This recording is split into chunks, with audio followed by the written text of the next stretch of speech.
A legendary figure in Maryland racing for many decades, trainer Billy Bonaface has achieved tremendous success over the years.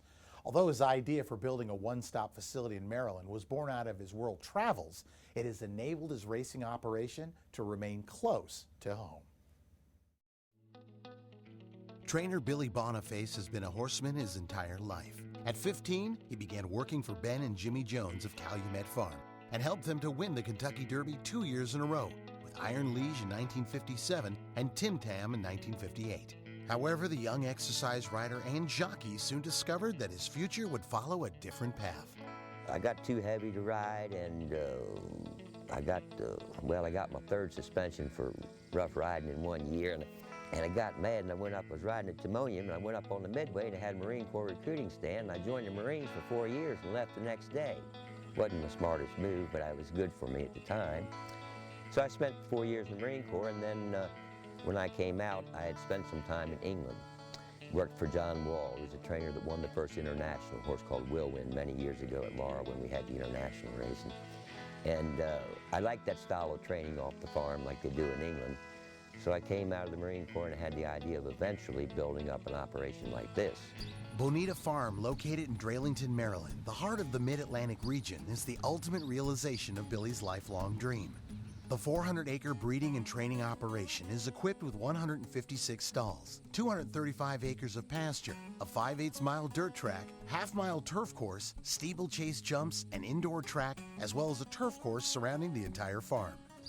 This horseman's paradise is not only a home to stallions Go for Gin and Mojave Moon, but also to Billy, his wife Joan, their 4 children, and all 3 daughters-in-law, who all are active in the family business. I think it's good for them. There's something about the outside of a horse that's good for the inside of a man. I didn't originally say that, but I believe it.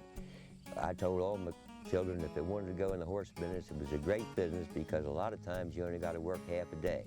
You start at 5 in the morning, get done at 5 in the evening.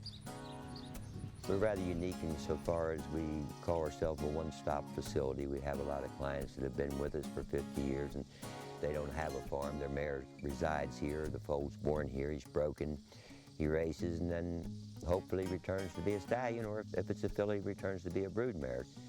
I've always thought that a horse will do better in this type of setting because they're more relaxed between races, and there's alternatives that we can use for hacking horses through the woods or going on turf gallops and a lot of things you just can't accomplish at a racetrack.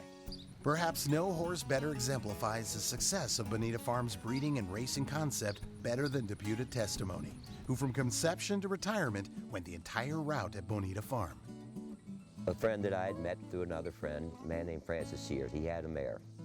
He was senior vice president for Payne & Weber in Boston. He said, "Bill, I'd like to breed to your horse." I had a horse standing for 500 called Traffic Cop. I said, "Well, that's great, Mr. Sears. We'll make a deal. You put up the mare, I put up the stud. We'll be 50-50 on the foal. Nobody pays anything." Well, that's how he was conceived. And then we owned him and raced him together. He was a great horse. He's still here. He's 28 years old, and he'll be buried next to his mother right down by that church. He gave 110% every time he went out. I had some good horses that year. I had a horse around the Derby, but he had heart. He had the heart. He had the desire. Deputed Testimony accumulated 9 wins and earnings of over $600,000 during his 18 career starts.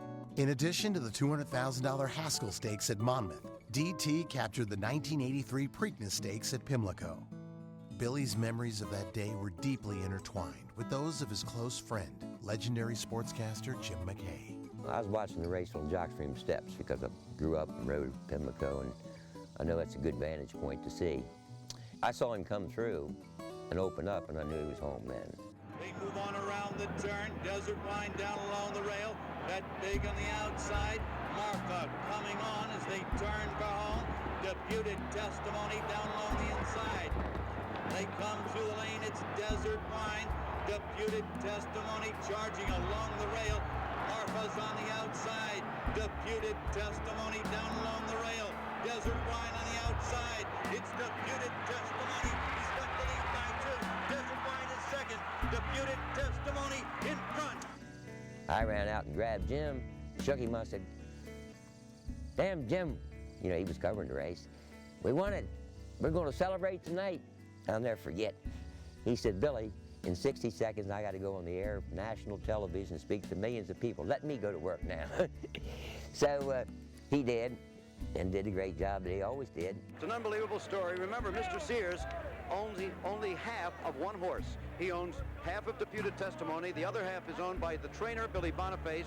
And in fact, Billy also owns the sire and the dam of Deputed Testimony. And then we went to his house that night for a dinner party, and I took the woodlawn vase there and put it between he and Margaret at the head table. And it was a hell of a night. He never got the recognition because of his pedigree, perhaps, and because of my pedigree. But as a 2-year-old, he set a track record in the Plate of Palace Stakes in Meadowlands. Everybody said, oh, the track was frozen. It was coming wintertime, you know. 2-year-old just got lucky. When he won the Preakness, the track was muddy. He said, oh, that horse jumped up and got lucky because the track was muddy. He came back, and a lot of people don't realize, a year after he won the Preakness as a 4-year-old, and he won the City of Baltimore handicap on a mile of 16th and 140 4/5.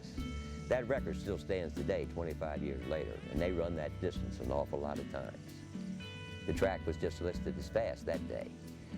After his 4-year-old season, Deputed Testimony graduated to the highest level of the Bonita Farm system. He retired to stud. DT continued his record-setting ways in the breeding shed.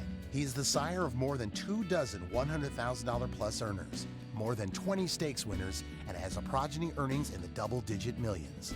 Although DT's days in the breeding shed are now behind him, he continues to live a life of leisure on the farm.